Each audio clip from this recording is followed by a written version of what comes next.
nilai gitu kan aja. Untuk pembelajaran sekarang ini agak sedikit berbeda karena orientasi kita sekarang sudah bukan hasilnya gitu, tapi lebih ke prosesnya. Kalau dulu kita masuk ke kelas yang di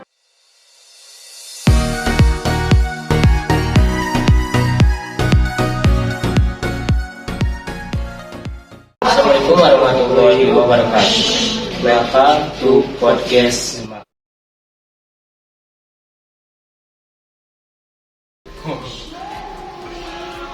Baiklah, kita perkenalkan diri dulu.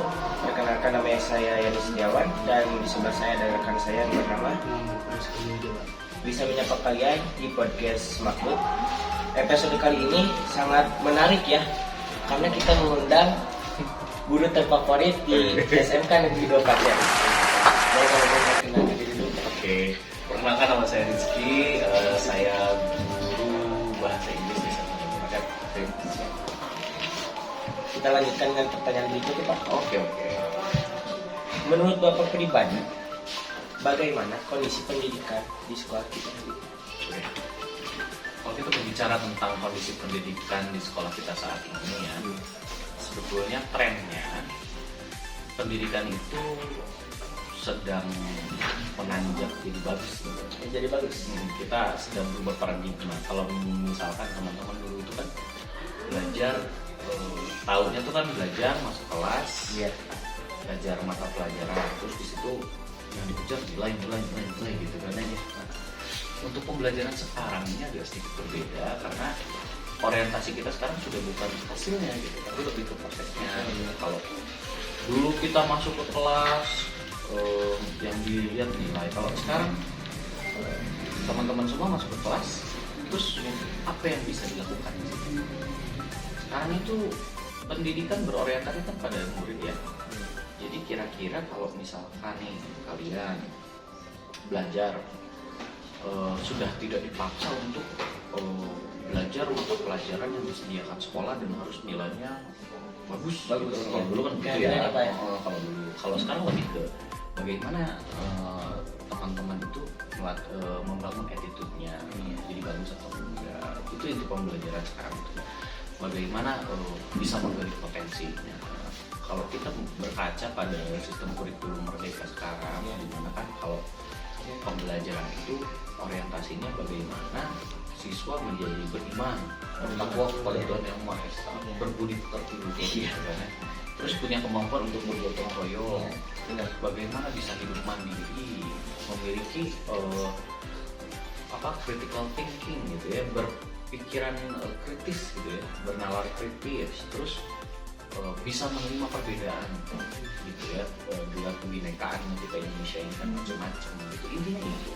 Kemudian kalau orientasinya di SMK, teman-teman ini kompeten tidak dengan jurusannya gitu ya, jurusan kalau misalkan TKJ itu kompeten di bidangnya gitu, tidak harus full ke jaringannya gitu ya. Kalau misalkan pertanian lah, kita ambil contoh pertanian. Kalau dulu itu uji kompetensi itu dari hulu ke hilir pertanian semua.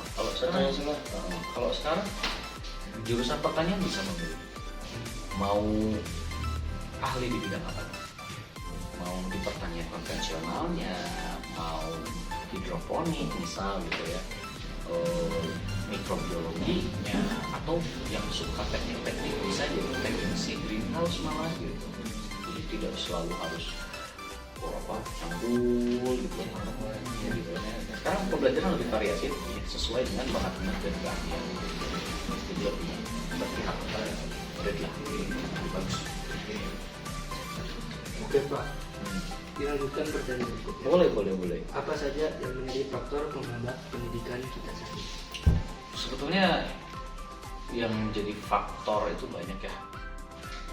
Tapi yang paling besar yang saya lihat, faktor terbesar yang menghambat pendidikan, maksudnya supaya manusia jadi terdidik gitu ya. Iya. Itu motivasi sih. Jadi banyak di antara anak muda itu motivasi belajar kurang gitu. Jadi sebetulnya kan ilmu itu banyak dan ada di mana-mana. Kalau misalkan teman-teman punya motivasinya, tidak perlu harus berangkat ke sekolah belajar sebegitunya gitu ya. Sekolah itu hanya wadah. Sekolah itu wadah di mana ilmu-ilmu berkumpul di dalamnya. Terus kalian bisa memilih mau belajar ilmu yang mana, mau ilmu merah, abu-abu gitu dan sebagainya gitu ya. Yang jadi masalah adalah motivasinya. Ketika berangkat ke sekolah, banyak di antaranya para siswa nggak tahu gitu. Mereka pergi ke sekolah tujuannya buat apa? Mungkin sebagian dari kalian cuma menghindari omelan orang tua, menggugurkan kewajiban gitu ya. Padahal kan di balik itu, seorang siswa itu harus punya visi. Saya besok gede mau jadi astronot misalnya. Itulah kenapa saya berangkat ke sekolah, karena jadi astronot itu butuh ilmu. Nah selama di sekolah cari ilmu yang berhubungan dengan itu, dengan tujuan kita. Jadi sebagai manusia kita harus punya motivasi gitu. Dan tentu visinya juga penting. Tujuan kita pergi ke sekolah itu apa? Terus kita pupuk motivasinya gitu. Jangan tengah-tengah karena capek jadi nyerah lah gitu. Kebanyakan begitu tuh.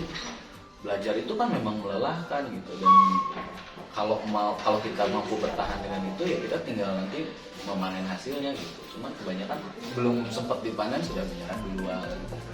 Motivasi sih itu yang terpenting. Dilanjutkan ya Pak. Apa saja sih permasalahan yang terjadi di pendidikan kita saat ini? Kalau ngobrol masalah banyak kan, mulai sebetulnya yang jadi akar dari semua itu evolusi attitude masyarakat masa kini gitu. Ya kalau dulu itu orang-orang memandang pendidikan itu seperti matahari gitu. Seperti matahari. Jadi pusatnya itu ada di penyedia yang pengetahuan gitu. Orang-orang itu sangat menghormati orang-orang yang punya ilmu gitu. Orang-orang itu menghormati ilmu pengetahuan, pendidikan dan sebagainya. Sekarang karena mungkin semua informasi mudah diakses, ilmu pengetahuan mudah diakses gitu. Sekarang tuh apresiasi masyarakat terhadap pendidikan tuh kayaknya mulai biasa aja gitu ya. Sudah tidak spesial dulu. Kalau dulu tuh orang yang berilmu tuh kayak gimana perubahan gitu ya gitu. Kalau sekarang karena mungkin akses menuju pendidikan mudah tuh ya. Jadi siapa aja tuh kalau mau sekolah asal mau, pemerintah sudah menyediakan, dan itu bagus sebetulnya ya. Mau punya uang mau nggak punya uang gitu, jangan takut untuk sekolah gitu. Terus sekarang tuh akses menuju ilmunya lebih banyak. Kita bisa belajar dari internet. Kita berusaha susah payah lagi gitu ya. Kita mencari sesuatu. Kalau dulu kan harus ke perpustakaan, dari perpustakaan sekolah pergi ke perpustakaan daerah dan sebagainya. Sekarang canggih ya Pak. Sekarang canggih dan lebih mudah. Cumannya itu attitude-nya terhadap pendidikan karena mudah, kan kita jadi tidak merasa berat gitu ya. Jadi kayak apa ya, kita kalau melihat hal-hal sepele gitu ya, jadi nggak terlalu ini susah nih dapetnya gitu. Kalau dulu itu ingin belajar tuh susah memang, sekolahnya bayar, sekolahnya sedikit gitu kan ya. Sumber ilmunya terbatas gitu untuk mengakses dibandingkan dengan sekarang. Kalau sekarang karena mudah mungkin apresiasinya jadi rendah gitu. Jadi itu masalah terbesarnya di luar dari sarana prasarana ya, karena kan memang kalau ngobrolin masalah sarana prasarana nggak akan pernah beres gitu, nggak akan pernah cukup gitu, karena manusia terus berkembang dengan kebutuhannya gitu. Tapi yang pasti apresiasinya ini Oke, dilanjut lagi ya Pak. Yup. Apakah pendidikan sudah berjalan dan berfungsi sebagai mestinya? Oke. Sebetulnya kalau kita berbicara tentang fungsi dan berjalannya pendidikan dari dulu juga sudah pemerintah tuh sudah menyediakan sudah berusaha gitu lah ya, menjalankan amanah undang-undang untuk menyediakan pendidikan untuk masyarakat. Buktinya apa? Buktinya sekolah banyak kan, sekolah negeri banyak, terus bantuan pendidikan banyak, beasiswa banyak, terus sekolah kalau dulu bayar sekarang gratis. Pemerintah itu mempermudah masyarakatnya untuk mengakses pendidikan sebetulnya. Hanya sisanya ini masyarakatnya mau enggak gitu mengakses pendidikannya gitu. Lebih bagus sih kalau sekarang. Pertanyaannya selanjutnya, apa sih harapan Bapak atau cita-cita Bapak dalam dunia pendidikan kita saat ini? Oke. Cita-cita saya dalam dunia pendidikan, yang pertama tentu sebagai seorang pendidik secara umum gitu ya, kami berharap akan tumbuh gitu generasi-generasi yang kompeten lah yang solutif, yang mereka tuh punya karakter pelajar Pancasila ketika lulus gitu ya. Tidak hanya yang beriman tapi berbudi luhur juga. Selain berbudi luhur dan beriman, cerdas juga, solutif gitu. Ketika masuk ke masyarakat, bisa berkontribusi besar untuk masyarakat dan untuk negaranya. Itu sih cita-citanya kalau sumber daya manusianya ya. Terus untuk sekolah sendiri, saya berharap sekolah itu tidak hanya menjadi wadah gitu, tapi bisa menjadi rumah. Saya berharap di masa depan sekolah itu bisa jadi pusat ilmu pengetahuan, perkembangan ilmu pengetahuan dan budaya untuk masyarakat. Dimana kalau masyarakat butuh belajar apa gitu, jangan takut datang ke sekolah gitu buat ngobrol dengan gurunya, mungkin orang tua kalian atau tetangga atau siapa yang ada di lingkungan sekolah. Oh bingung nih, misalkan petani nih gitu, ini saya ada masalah tentang pertanian. Saya berharap nanti sekolah akan mudah diakses oleh masyarakat untuk menyelesaikan masalahnya gitu. Jadi sekolah itu membantu tidak hanya mendidik anak yang ada di dalam, tapi juga turut membantu dan memberikan solusi untuk masalah-masalah yang ada di masyarakat sekitarnya gitu.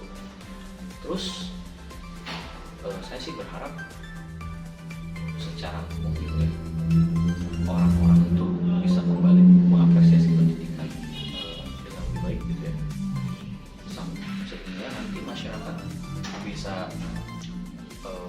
terdidik gitu ya, berpendidikan tinggi gitu. Itu kan karena kebutuhannya begitu ya, sudah tuntutan zaman sekarang. Rasa-rasanya kalau kita tidak berpendidikan itu dalam tanda kutip itu bukan berpendidikan, tidak mengenyam pendidikan itu kayaknya sulit ya. Terus persaingan kita kan sudah global. Bayangkan kalau kita hari ini saja sudah punya 7,8 juta pengangguran gitu. Banyak sekali ya. Banyak, dan itu kan jadi pertanyaan besar, ada apa sebetulnya dengan perkembangan masyarakat kita? Apakah karena kurang terdidik? Apakah karena kurang kompeten? Apakah karena kurang berbudi luhur gitu ya? Itu harus jadi pertanyaan. Tapi saya berharap masyarakat bisa sejahtera dengan hidupnya gitu. Semua orang bisa berilmu, bisa berkontribusi untuk negaranya dengan ilmu. Ada lagi? Iya, Dok. Oke. Bagaimana kiat-kiat mendukung pendidikan kita? Oke. Kiat-kiat mendukung pendidikan kita itu harus dimulai dari diri dulu ya. Kita harus tanamkan dulu apresiasi dan keyakinan kita bahwa pendidikan itu sebegitu penting. Kita butuh pendidikan untuk pendidikan itu kayak kita bernafas, menghirup oksigen gitu. Kita harus memposisikan ilmu pengetahuan itu demikian gitu. Dengan demikian apresiasi kita terhadap pendidikan akan naik gitu. Dan nggak ada tuh nanti istilahnya menyepelekan elemen-elemen yang ada di pendidikan, entah itu didiknya, entah itu sekolahnya gitu kan. Kayaknya sekarang masih ada deh sekolah populer gitu. Padahal semua sekolah sama menurut saya, menyajikan layanan yang sama gitu kan, kurikulumnya kurang lebih mirip gitu. Terus kan kemudahan yang sama untuk diakses gitu. Lebih Satu lagi Pak, bagaimana kompetensi lulusan kita dalam dunia kerja? oke. Sebetulnya secara umum yang saya lihat dari BKK ya, dari research studi gitu, kan biasanya kalau alumni itu dikata ya setelah lulus ini melanjutkan, apakah dia berwirausaha, apakah dia bekerja gitu ya. Sebetulnya untuk SMK Negeri 2 Pacet itu bagus sebetulnya secara umum ya. Rata-rata yang lulus dari sini tuh bekerja secara umum gitu. Kalaupun yang tidak bekerja memang sudah punya usaha dan bahkan sudah dirintis sejak sekolah. Dan sekarang indeks yang melanjutkan juga sudah lumayan tinggi, sudah beberapa orang yang melanjutkan ke universitas gitu ya, ke jenjang perguruan tinggi gitu. Tapi saya berharap akan meningkat lagi lah ke depan. Bahkan kan sebagian sudah ada yang keluar negeri ya, sudah beberapa orang kita kerja ke luar negeri. Ya itu artinya berarti kan kualitas lulusan kita tuh sebetulnya bagus gitu. Cuman bagaimana kita mempertahankan itu supaya lulusan selanjutnya sama bagusnya atau bahkan harus lebih gitu. Semoga sih bagus. Sekali lagi nih, Boleh. 10 tahun ke depan menurut Bapak perubahan apa sih yang bisa kita lakukan dalam pendidikan kita? 10 tahun ke depan, perubahan apa yang bisa kita lakukan untuk pendidikan kita? Oke. 10 tahun ke depan, kalian ini akan menjadi orang tua ya. Nah, iya, benar. Sih 10 tahun ke depan, kalian akan menjadi agen-agen di masyarakat gitu. Kalian yang akan membawa perubahan-perubahan di masyarakat. Saya sebetulnya optimis 10 tahun ke depan Indonesia akan menjadi negara yang lebih kuat dalam apapun bentuknya gitu, dalam segala macam elemen yang ada di dalamnya, termasuk pendidikan.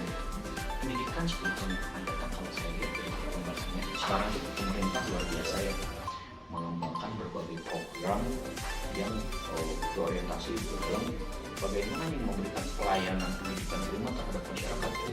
Dari mulai sekarang sekolahnya pemerintah itu membina gitu ya, ada namanya sekolah penggerak, kalau di SMK ada sekolah PK namanya. Itu tuh programnya luar biasa bagus karena berorientasi pada pengembangan kompetensi tidak hanya siswa gitu ya, tapi gurunya juga. Sekarang gurunya juga pendidikan sekarang luar biasa. Pemerintah menyediakan pendidikan profesi guru, terus pendidikan guru penggerak, itu semata-mata kan untuk meningkatkan kompetensi guru dalam memberikan pelayanan langsung gitu ya, pendidikan, dan dengan demikian akan timbul banyak inovasi di dalamnya. Jadi ke depan sekolah itu akan berbeda dengan hari ini. 10 tahun ke depan apa-apa yang baru akan berasal dari sekolah gitu. Kayak mungkin nanti ada melon jenis apa gitu, yang jenis kerucut itu pasti datangnya dari sekolah. Karena ke depan anak-anak itu para murid itu akan lebih inovatif gitu. Karena modal sumber daya untuk para murid menjadi inovatif itu ada. Sekarang AI sudah ada, Internet of Things sudah mudah diakses, kita bisa kemana-mana bawa handphone buat mengakses internet dan AI itu. Saya pikir ke depan inovasi kita akan banyak gitu. Selama balik lagi setiap pemudanya punya visi dan punya motivasi untuk maju. Kalau nggak ada, mau sumber daya sebaik apapun, ya mantap lah. Kita nggak akan berubah jadi generasi, jadi bangsa yang kuat kalau pemudanya tidak mulai menguatkan dirinya sendiri, menghargai dirinya sendiri, berkembang untuk dirinya sendiri, dan juga berorientasi untuk memajukan masyarakat. Iya, benar. Gitu. Oke, itu pendapat dari Bapak Rizky Dewi Haryadi tentang pendidikan di SMK Negeri 2 Pacet. Terima kasih sudah meluangkan waktunya Bapak Sama-sama. untuk hadir di podcast kami. Terima kasih. Mohon maaf bila ada kekurangan dan kelebihan karena di sini kami masih belajar membuat podcast. Assalamualaikum warahmatullahi wabarakatuh. Good. Oke, gitu ya.